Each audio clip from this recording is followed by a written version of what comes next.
Alright, YouTube. I wanted to talk about this Black Lives Matter movement and what went down in Arizona with Bernie Sanders. So yeah, right to it. Give you a little bit of a backstory on me. Obviously I'm a black male. I'm also a mechanical engineer now. But I wanted to share my personal story on institutional racism. And then I'll discuss the movement and, what it means. So, back when I was a student, I remember one night I was driving home from a friend of mine's house when I got, stop at Walmart, get some food, and then I'm driving home. And then I noticed that there were these pair of headlights in my rear view mirror that has followed me for about 2 miles. Then the cop lights come on.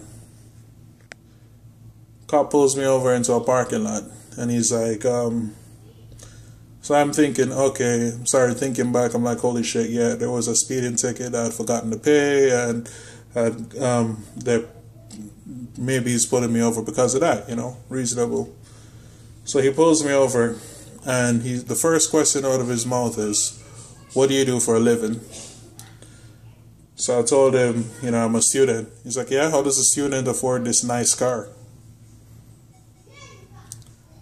So I told him, my family all pitched in and bought it for me.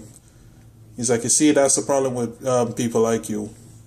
You've never had to struggle for anything. You've always just had everything just handed to you. That's the problem with you people. So then he looks in the car and he's like, how do you afford such a fancy stereo system? So I tell him, I work part-time while I go to school.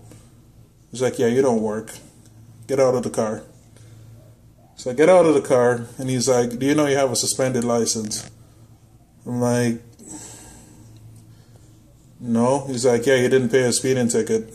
And your license is suspended because of that. I'm like, oh, well, I'm sorry. He's like, do you have any weapons on you, drugs? Told him no, of course. He's like, you're going to go to jail tonight for driving on a suspended license. Which, okay, I was wrong. I should have paid the ticket. I had a suspended license. I'm not arguing any of that, So another cop comes, they search my car. I'm just standing there. Then a couple of squad cars come. They arrest me. They impound the vehicle, whatever. And they carry me up to court, to jail. Up until now, I have not been read my Miranda rights. I haven't been told any reason, When I get to the station, before I had to sign some paperwork for being arrested, and that had my, the officer's reason for arresting me on it. Now, the officer said, and I shit you not, I saw the defendant driving a blue GT3000. So I decided to pull him over for an investigative search. Upon pulling him over, I noticed that the defendant was driving with a suspended license. And I gave him the grounds to arrest. And there were some other details there, but I remember the rest of it. I go to court, go to jail, spend a night in jail, whatever. Go to court the next day, sitting there waiting for my turn. Finally, they call my name, and the judge looks over my thing, and he's like, you have no record. I'm like, no. He's like, why don't you have a record? I just sat there quiet because I didn't understand it. Then he says to me, what do you do for a living? So I told him I'm a student. Okay, what do you study? I told him mechanical engineering. Judge sits back and he just says to me, all right, well, I'm going to give you a chance. I'm going to release your ROR. And, I hear everybody else in the court going, oh, shit, your boy lucky, right? He's like, go sort out your ticket take care of your license, and then you can drive your GT3000 anywhere you want. You know? So he lets me go. I had some cash in my pocket and they took it, but you know, it's whatever. I didn't care. It wasn't a large amount of money, so it's not a big a deal. Just got a letter saying that, you know, they took the money because they have some policy where they can't keep money for you or something. So anyway, go through all of that, get out. Now, what's crazy to think about is that when that judge looked at me, he was shocked that a black man was standing in front of him that didn't have a criminal record. And that's my kids running into the room.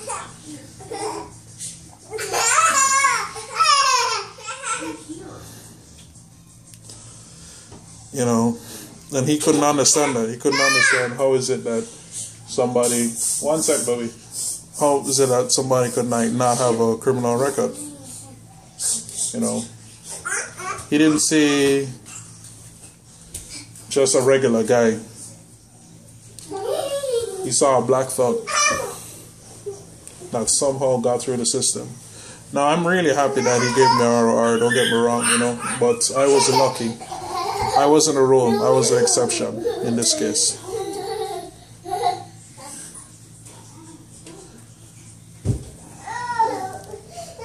Then I had a friend of mine in the same town who is a black guy. He was also a mechanical engineer. Every night, if he's coming back from 7-Eleven, he would get pulled off his bicycle and searched. This is here in the United States that this is happening.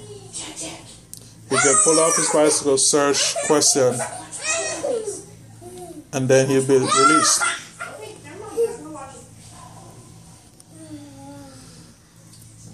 This is all happening here. So I understand institutional racism.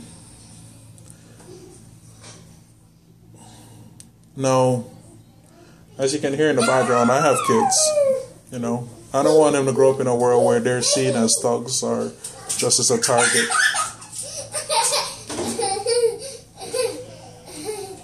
You know, I don't want that for them.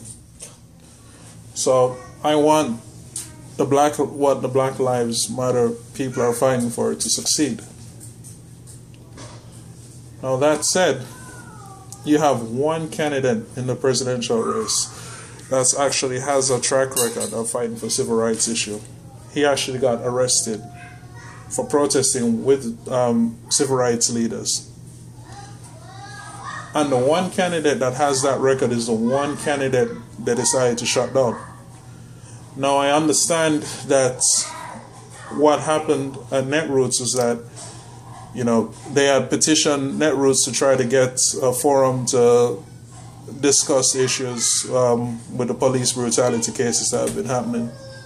And Netroots never got back to them in time. So that response was just them deciding to shut down Netroots in protest. But you have to look at the bigger picture. And I'm not trying to tell you how to think. I'm not trying to tell you what to do. That's not my place, you know.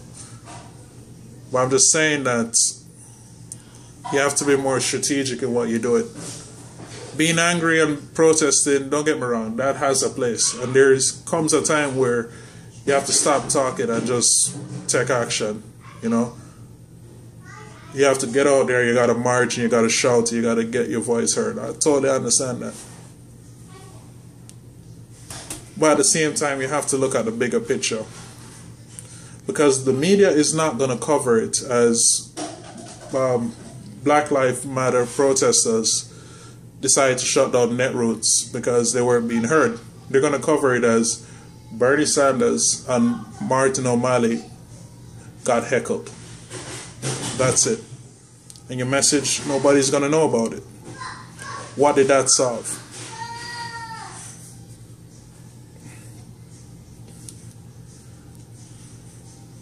You know, so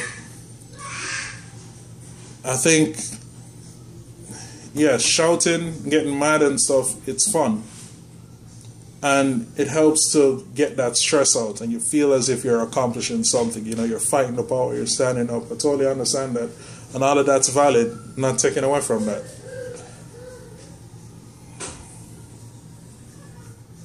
But sometimes, in order to get change, it involves doing things that isn't fun. Doing things that's boring. Running for Congress, you know. Trying to push for laws, legislation. Getting petitions, you know. Doing grassroots campaigns. And it also involves supporting political leaders that are fighting for your best interests. Because there are not many of them.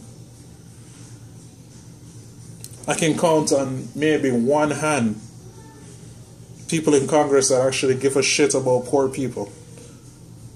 Much less about black, you know, institutional racism issues. We cannot shut these people down. We have to support them.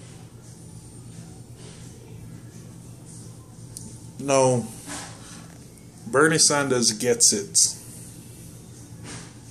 He gets it.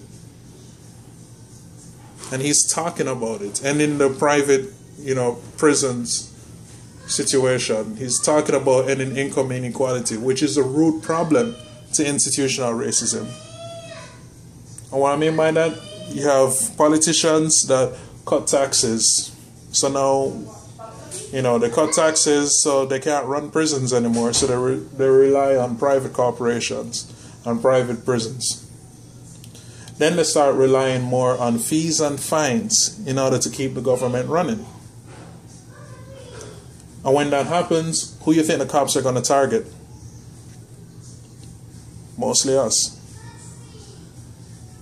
So if you fix the income inequality problem, you fix the tax issues, you start setting everything on a trend towards solving the racial issues. This institutional racism is not a simple topic. It's not something that can be handled with a 30-second answer or 20-second soundbite from a candidate. It's not like you can just run out and say death panels and, you know, you can just get away with that. It's a complicated issue that's going to take a long time to resolve. And it's going to take an even longer time if we're tearing down people who are trying to help.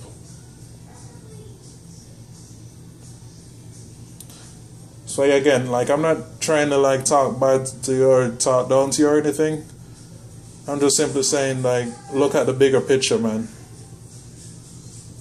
And support the people who are fighting for you. And Bernie Sanders is. Nobody else is. You think Hillary Clinton is fighting for black lives? Who was the 3-strike law written under? Bill Clinton. Think Hillary gives a shit? She doesn't have a stance on anything. She doesn't care about income inequality, which benefits everybody, not just black people. Look, I get that the time for fighting is now, and, you know, we're tired of the long talk and all the bullshit. But we actually have a candidate that can make a difference. Support him. Don't tear him down. And that's all I have to say. Good luck to you and yours.